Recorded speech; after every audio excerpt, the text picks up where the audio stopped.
Hello, everyone, and welcome to this week's discussion, Postmodernism.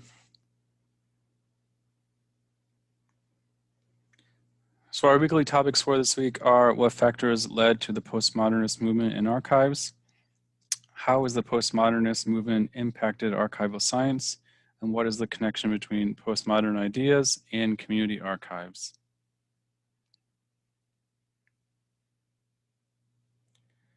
So we'll start by looking at our first weekly topic, what factors led to the postmodernist movement in archives. First, we'll start by talking a little bit about the nature of postmodernism, and we'll delve into this more throughout the lecture, but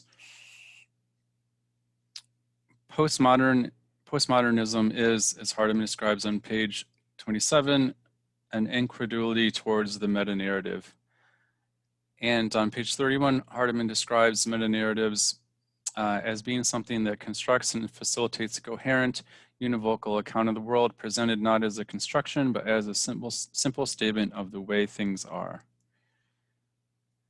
And so, as I just mentioned, postmodernism really calls into question these meta-narratives and seeks to restore voices that meta-narratives lead out. So, univocal, by its definition, means one voice. And so that implies that, there's sort of complete agreement on a particular account of the world or a particular fact or idea. And obviously that's not true. So postmodernism, especially as it relates to archives, really tries to restore and present voices that work against meta-narratives. On page 23, Cook notes the archival role in supporting broad official narratives of the state. So for a large part of their history, archives have been functions of the state, and in a lot of ways they have been guilty of serving the interests of those that are in power, whether they be the state government or corporations or other organizations that are favored by the state. And this has really led a lot of people to question archives and question the value of archives. If they're simply regurgitating the popular accepted opinion, then they don't really have much value for researchers. So obviously that's something that archivists would and should be concerned about. On page 29, Hardeman talks about archives as being key players in the process of stabilization. So taking ideas and records and stabilizing them in some form.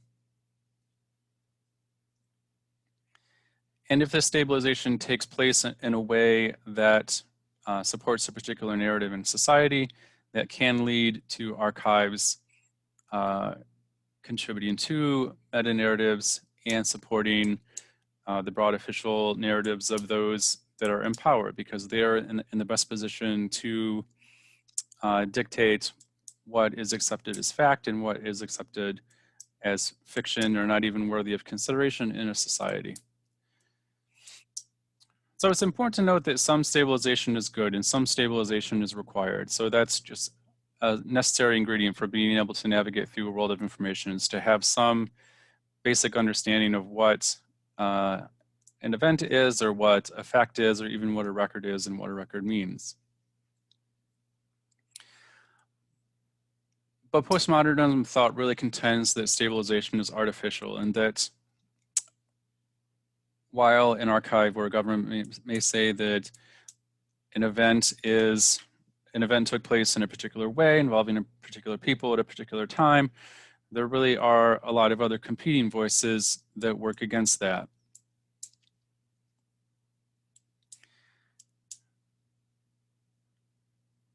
So when you're thinking about stabilization and the value of stabilization and the process of stabilization, it's really important to consider the motivations of forces that are stabilizing information and stabilizing records and saying this is the meaning of records, this is what a record means, and consequently, this is not what a record means, and this is not what really happened. And given the nature of the relationship between archives and the state and archives and people in power in society, there is a lot of question over the form of stabilization that archives have promoted over the years and what information archives have chosen to stabilize and what information archives have not chosen to stabilize.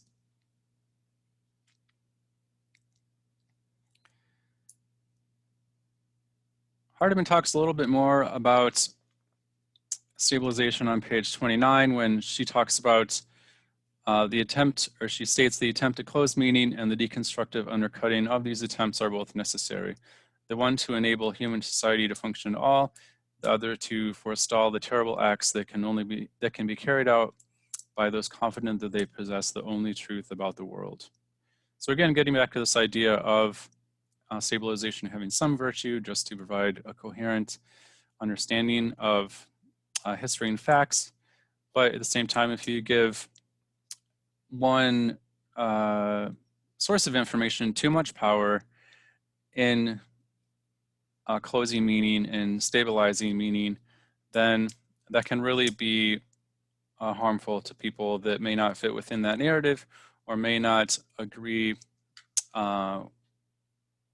with whatever meaning people in power support or archives contribute to.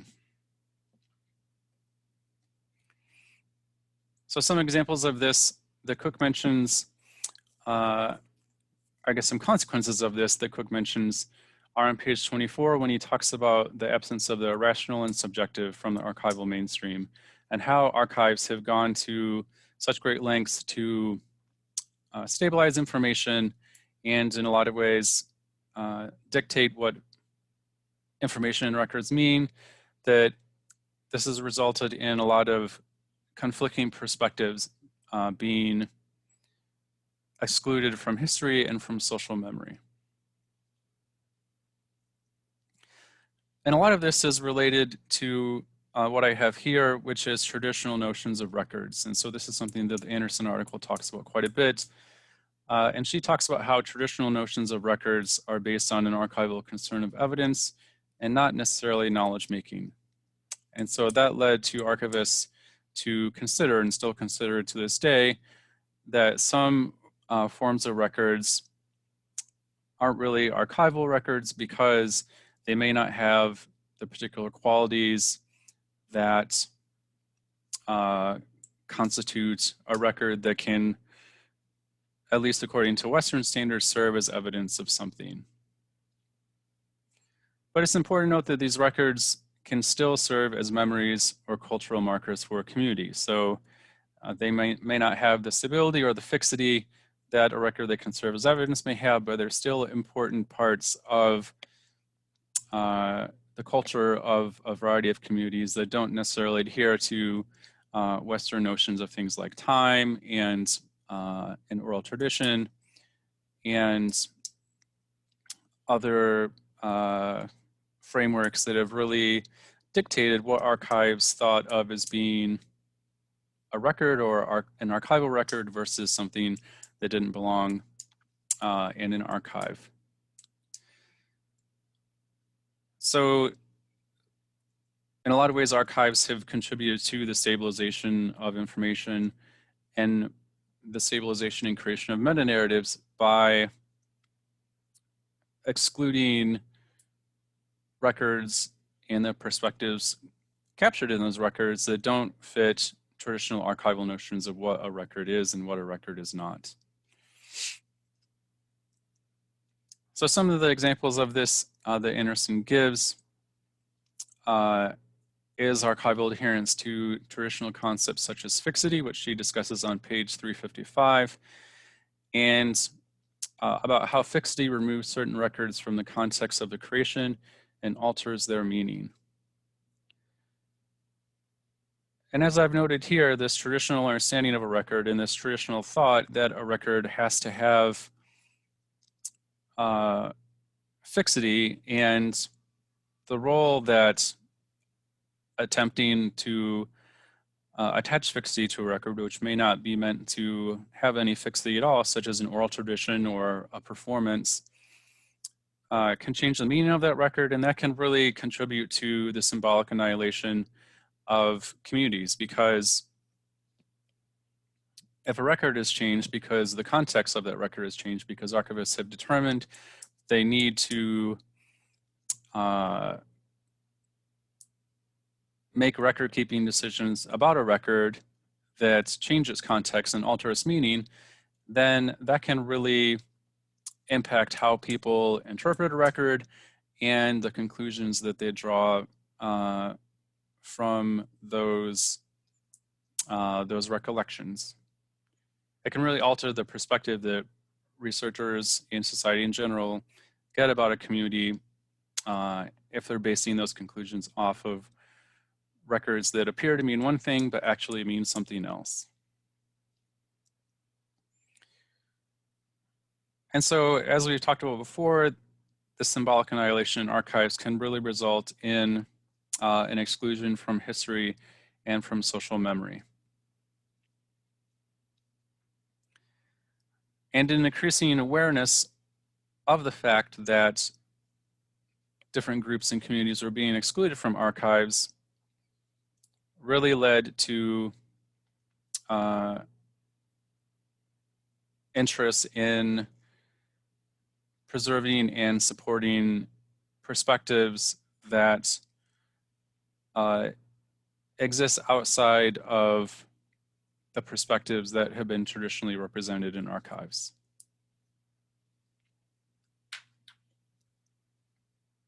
So to talk a little bit more about the connection between postmodernism and symbolic annihilation, so here we have a diagram where archives can contribute to meta-narrative creation, again, by supporting broad official narratives of the state or corporations or other people in power, and also by having notions of what is and isn't a record that exclude particular cultures and communities and perspectives. And this exclusion can result in meta-narratives that really misrepresent or exclude communities. So it may not include the perspective of communities at all, or it may result in a set of records that includes a community but misrepresents it in a significant way. And again, this can result in communities that are symbolically annihilated because either they aren't represented in history at all, or they're represented in a false and misleading and possibly a harmful manner.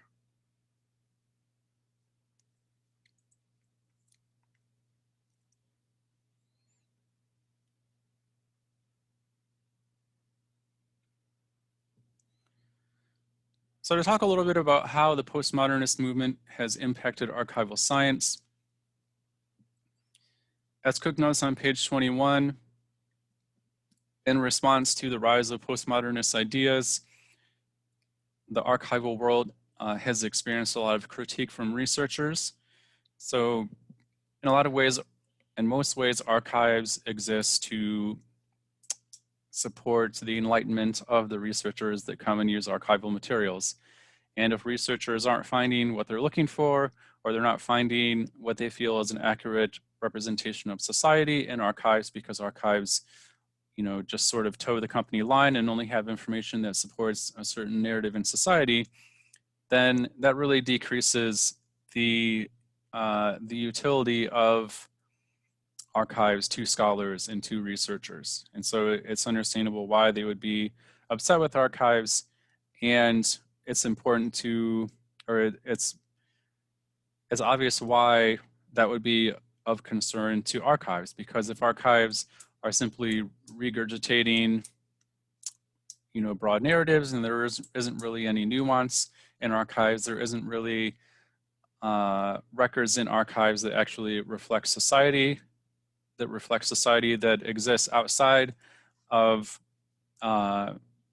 meta-narratives, then it's going to be really difficult for archives to convince researchers to come and use them. You know, why would you go to a store if there wasn't anything at the store that you wanted? You wouldn't, right? You would go find another store. So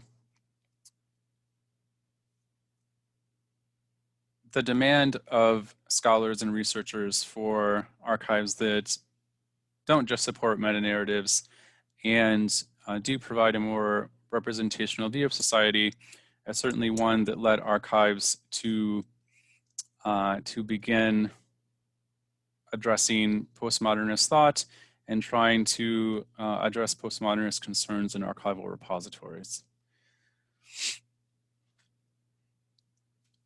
So one of the ways that archives did this, according to Cook on pages 29 through 34, is by encouraging archivists to look at records not as static and passive products, but as active agents in the formation of human and organizational memory. So this critique by researchers really led archivists to become more aware of the power that they have in shaping memory, and that by only collecting records that support an official narrative or records that kind of toe the company line, they really were impacting human and organizational memory in a pretty profound way. It's kind of hard to believe that archivists weren't aware of this beforehand. So perhaps this impact of postmodernist thoughts emphasized a nagging worry that archivists had had for some time. But at least according to Cook, it really led archivists to become more aware of the power that they have and how that power is wielded. So we talked about how archives can impact the sources of memory in a previous lecture. And so postmodernism really led archivists to be more aware and to consider the role that that power over memory making had. And a part of this reconsideration led to archivists thinking about how appraisal, arrangement, description, and accountability could work against the creation of meta-narratives. So how they could rethink archival appraisal in a way that works against the creation of meta-narratives. So by being more proactive about including different voices in archives, by thinking about how arrangement and description can work against the creation of meta-narratives, perhaps by working with people represented in records to ask them, how would you describe yourself? How would you describe these events that you were a part of, instead of just having one archival kind of authoritative voice, thinking of arrangement and description in a way that involves many voices and some of the shared power and shared responsibility that we talked about when we discussed activism and social justice in archives. And accountability is an important one as well. Anytime archives open themselves up to accountability, anytime archivists are more transparent about the decisions that makes, that can allow people to be aware of those decisions and perhaps critique them and say, well, maybe you could have approached this a little bit differently, or maybe you could think about how your archive has operated in the past so that you don't just continue to be oblivious to the role that you have in shaping memory and in supporting potentially harmful meta-narratives in society.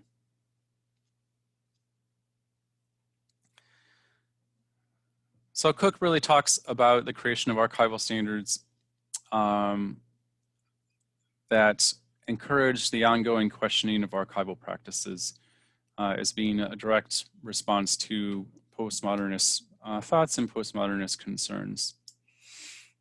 And as Anderson notes in her article, postmodernism has really encouraged archivists to reconsider the nature of records. So to reconsider that a record doesn't necessarily have to have fixity, or that in order to be stabilized, a record doesn't necessarily need to be separated from the community that created it, and that there are other ways to think of records that don't alter their meaning and don't potentially result in the meaning of records being changed or obscured in a way that really makes it difficult for a community's memories and thoughts and beliefs to be represented in archives and in history.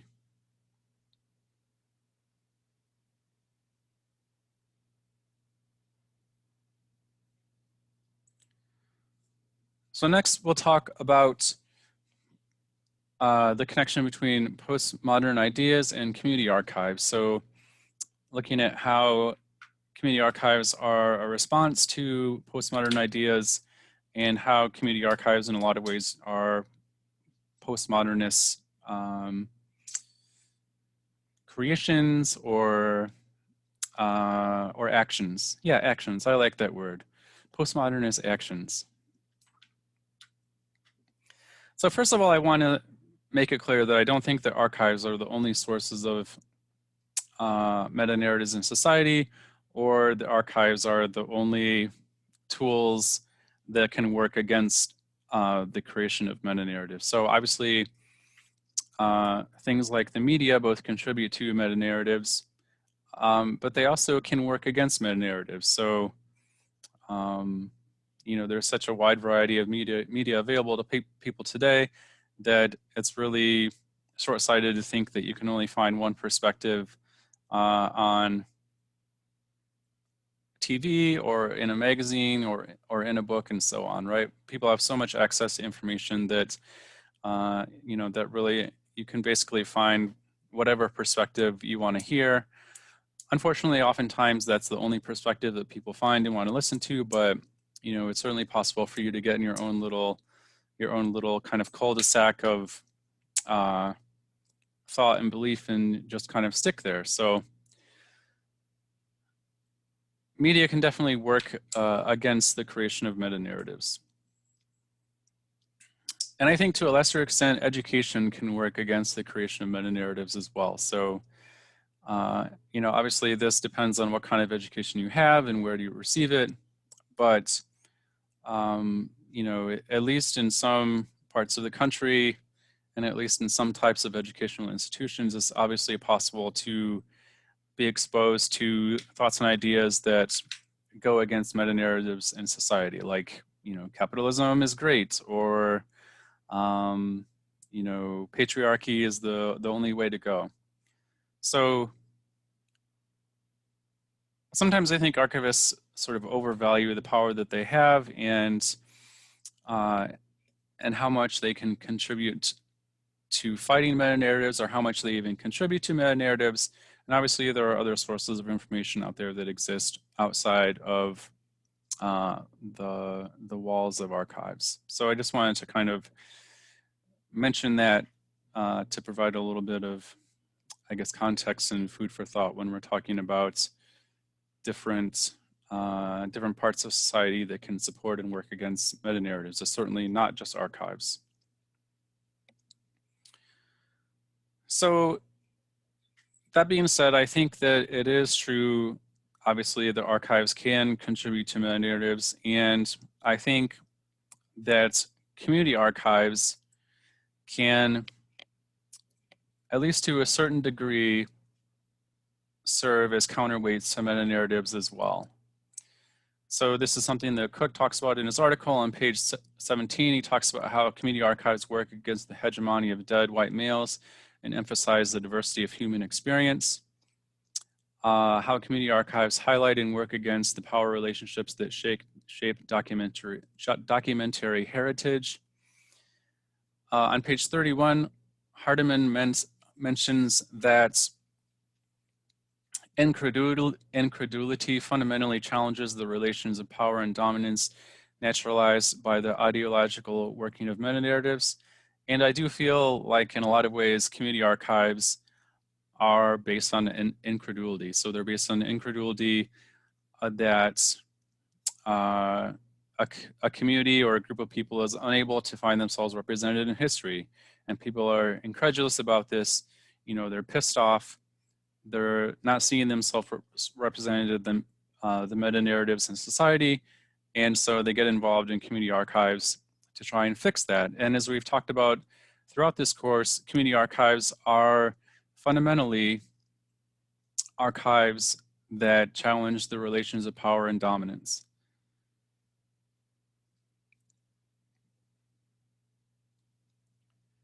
One thing that postmodernism really values, as Hardeman also mentions on page 31, is accepting diversity and fragmentation in place of uniformity and cohesion. And again, community archives really are, at their most essential, basic nature, promoting and working towards diversity and fragmentation. They're working towards a diversity of voices represented in society. They're working against, or they're working for the fragmentation of meta-narratives that continue to overlook them and exclude them and symbolically annihilate them. So again, you can see a lot of overlap between postmodernism and postmodern ideas in community archives and why community archives are created and as I have noted here, how they operate. So it's really interesting to think about the different ways in which community archives do work against meta-narratives and challenge their creation and their stabilization and their solidification in society. So as we've touched on in this course, by promoting things like community control and community participation and the understanding of records in their original context, community archives can really challenge archival processes and practices that support the formation of meta-narratives. If community archives include records in them that aren't traditionally thought of as being archival, they really are challenging archival practices such as, the process of deciding that this is a record and this is not. And, community archives can do this by including things like pamphlets and buttons, records that aren't in a fixed, stable form, and really feeling that those records belong in archives just as much as more traditional textual documents do. Another way that community archives can do this is by serving as sites of activism, which we talked about before. So sites in which community members can voice their perspectives and increase the visibility of their community. Oftentimes, meta-narratives are the result of the invisibility of a community. And that invisibility may be imposed or partially imposed by archives, but activism is something that obviously attempts to negate invisibility. It's something that attempts to draw attention to a community or a person or a group of people and say, we exist, we aren't invisible, we are part of society. And again, it does this in an attempt to work towards a more just and equal distribution of power. And if a community is excluded from the meta-narratives in society, then that really can make them pretty powerless. If your perspective is considered to be so far, outside of the mainstream that it's not even really thought of as being important enough to be preserved or shared with others, that's a pretty powerless situation. So activism is really meant to work against the conditions that allow communities and community members to be disenfranchised and excluded from the meta-narratives in society.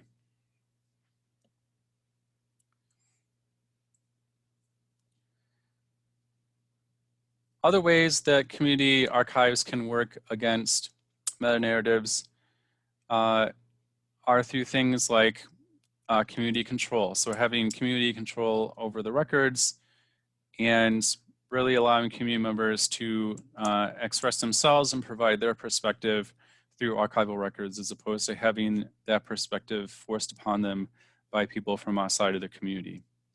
And again, something that I mentioned before, by making sure that the original context of the record is one that is represented, not one that is attached to the record by archivists because they want a record to conform to the traditional notion of what a record is and what characteristics a record should have.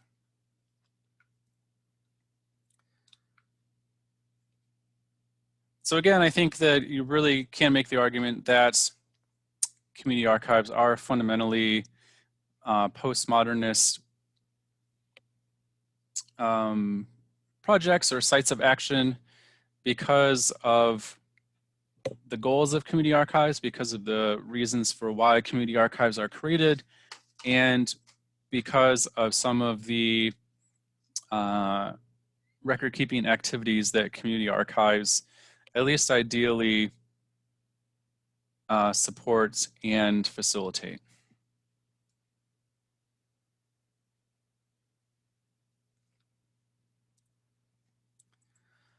However, in some ways, community archives themselves can be guilty of creating meta-narratives within a community. So if one group within a community is the only group that's participating in the formation of a community archive, they're the only one that is creating records for the archive or participating in decisions about what kind of record-keeping practices the community archives implements, then that can result in the narrative of that community being the one that dominates the community archive.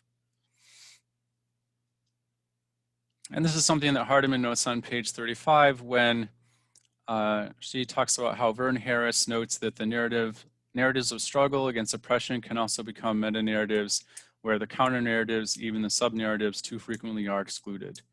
So it may be the case that a community archive is just the repository for a certain subset of a community's experiences and not the community as a whole. So to take the LGBTQ community,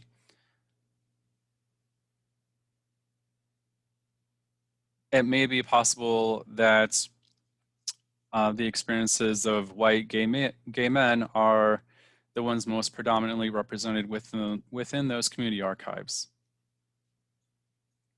And so their narrative and their experience kind of becomes the community meta-narrative within the LGBTQ community.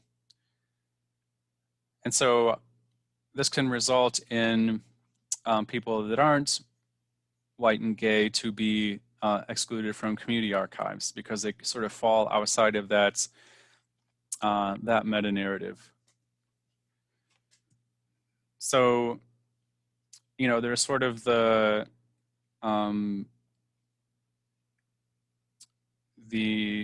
myth of the Stonewall riots and that they were, you know, started by gay males. And I think I've read in a couple of different places that there were actually Black transgendered women who initially started them. So, you know, that may be a perspective that falls outside of the LGBTQ community simply because that part of the history of that community has been excluded and sort of supplanted by a different history which highlights a part of the LGBTQ community that may have more power and influence.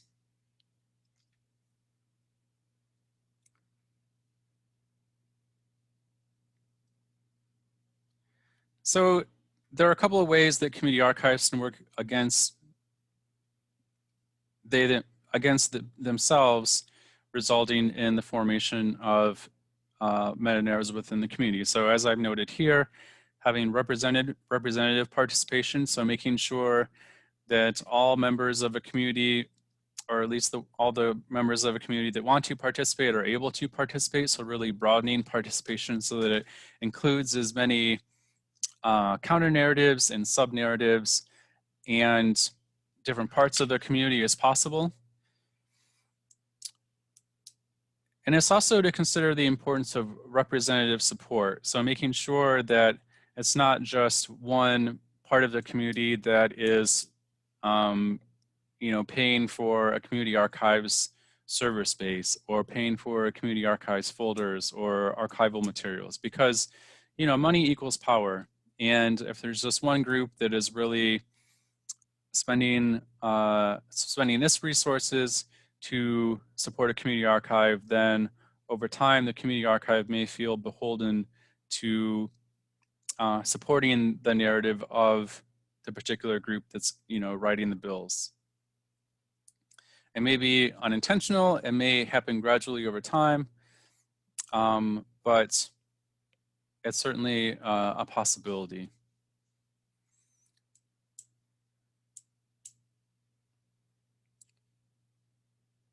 The last thing that you want is an archive that was meant to fight the creation of meta-narratives and to fight the exclusion of people from history and from archives, to they themselves become forces that actually result in the creation of meta-narratives and the exclusion of people who've already been excluded before. That just sounds like a really sad situation to be a community member kind of on the periphery of your community and feeling like, wow, we really have a chance to find self-representation and get this sense of representational belonging, and then to go to a community archive and just see one narrative of one part of your community being represented, and your part of the community being excluded and marginalized even more. So again, having representative participation and representative support can be useful antidotes for preventing that from happening. It's not easy, and we'll talk about participation and support or sustainability later on in this course, but it's just an important thing to help make sure that a community archive represents all the members of the community and really demonstrates the complexity of the community, and not this, and doesn't become this this univocal resource that people consult when they want to quote unquote understand a community and its history.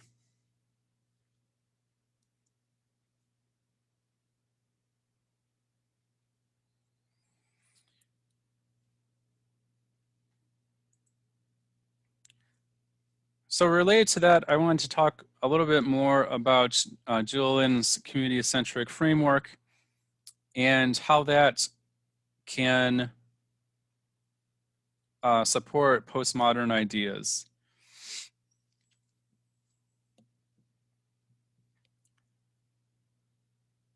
So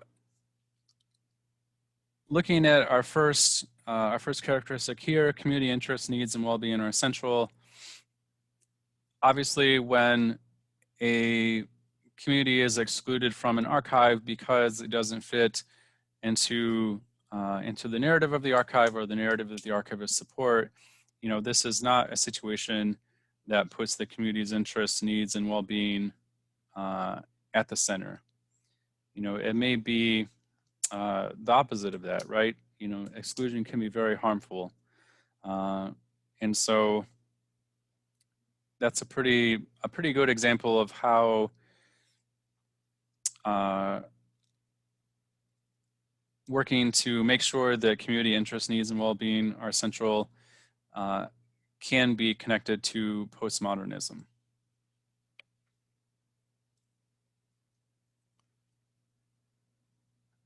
Another thing that I've touched on already is this idea of representing the complexity and flux of a community.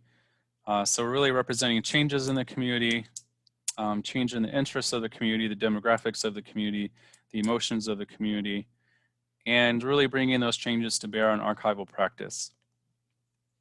So anytime you're able to represent things like complexity and flux and changes in a community over time, you really are working against the formation of meta-narratives. Because again, you're not just saying, this is the history of the community, and that's that. There aren't really any competing voices or any different voices going on. It's just this. Anytime you add these complexities and fluxes and changes, you're saying, well, here's one view of the community, but here are also the views of other community members, and they may go completely against what other perspectives of the community are, and that's fine. So meta-narratives at their heart are in a way so powerful because they are simple, they are easy for people to grasp, they're convenient for people to grasp, they don't really require a lot of thought or a lot of consideration. They're just something that you can say, okay, that's that, and then move on. Once people are compelled or challenged to realize that there are other aspects of a community or other aspects of an event, that something might be more complex than they realized,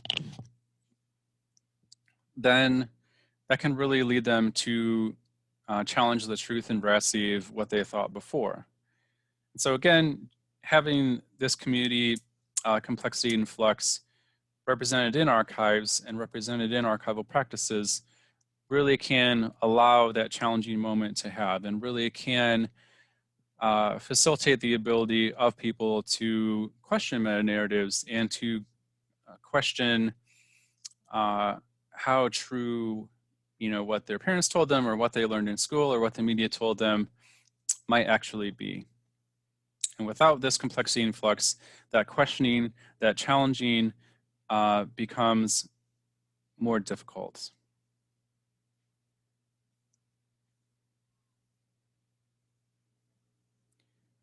Another thing that I'll mention here is the second characteristic, where it talks about valuing communities in their original context. So again, anytime you change the context of a record, you change the meaning of the record, and that can really result in a narrative being derived from those records that isn't necessarily true.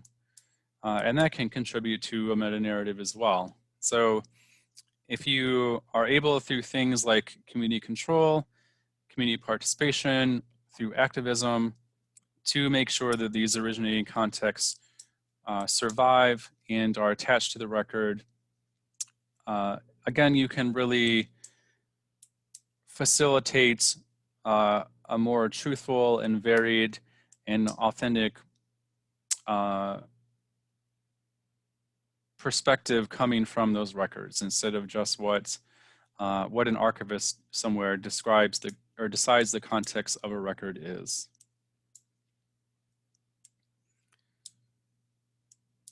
So it's going to be community members that are going to understand the original or the originating context of community records. And so, they're really the best ones to be able to help archivists and researchers understand what those contexts are and what they mean. And if an archivist tries and takes up the task, then they may incorporate biases or opinions that they're driving from meta-narratives in society to make a decision about what the context of a record is. And obviously that isn't going to result in a perspective represented in archives that is very different from meta-narratives and meta-perspectives that are, ingrained in people throughout society all the time. So those are just a few examples of how we can relate the different community-centric frameworks that we've talked about in this course off and on to this idea of challenging meta-narratives. And that's obviously a very central part of postmodernism.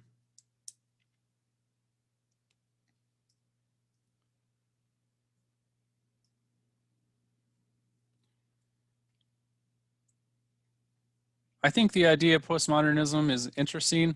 I kind of like the Hardiman article because the author is able to recognize the virtues of postmodernism, but she also raises a lot of questions about it as well. So On page 37, the author talks about how society needs facts as well as myths, evidence as well as memory. As recognized by Harris, there is extreme danger in a reason that gives no space to mystery. Equal, there is extreme danger in the mystery that gives no space to reason. That the call of justice demands truth as well as reconciliation, and it would be a tragic irony if record keepers, in escaping from one extreme danger, were to fall into its opposite.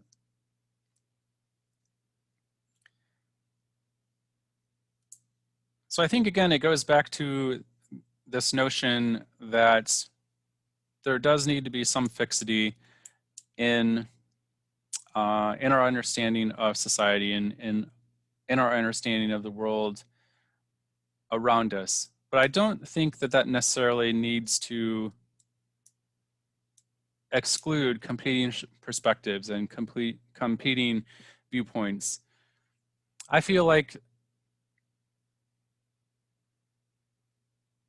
if that stability is challenged by competing perspectives and competing viewpoints, and it's found that that stability still holds true, then that can be a good thing. It can really reaffirm a person's understanding of the world and what's going on in the world and what's going on today.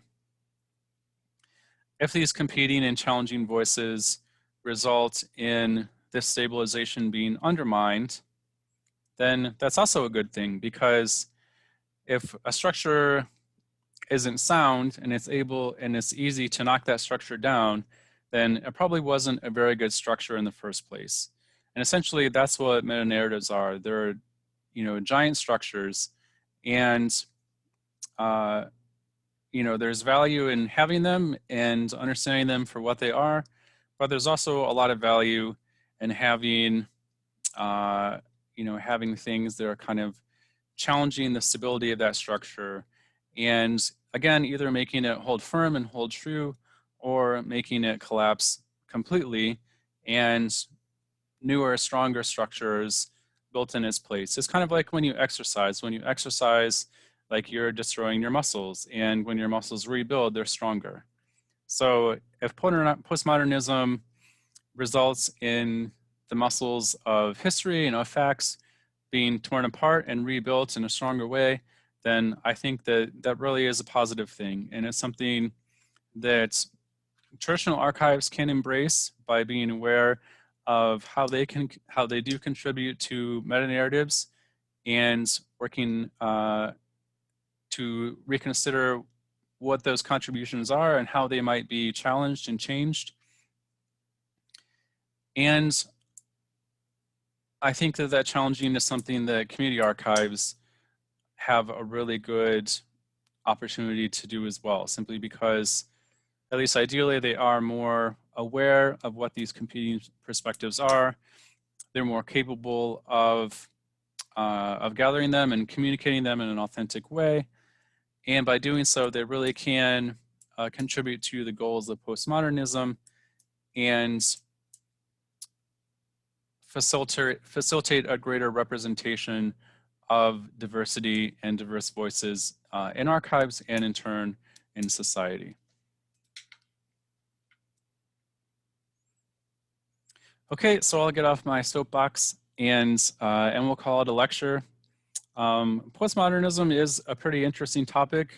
There's definitely a theoretical side to it, but I feel like it does really relate to a lot of things that we've talked about in class, and it pre-stages some of the things that we'll continue to discuss in this course, such as tension and debate within communities,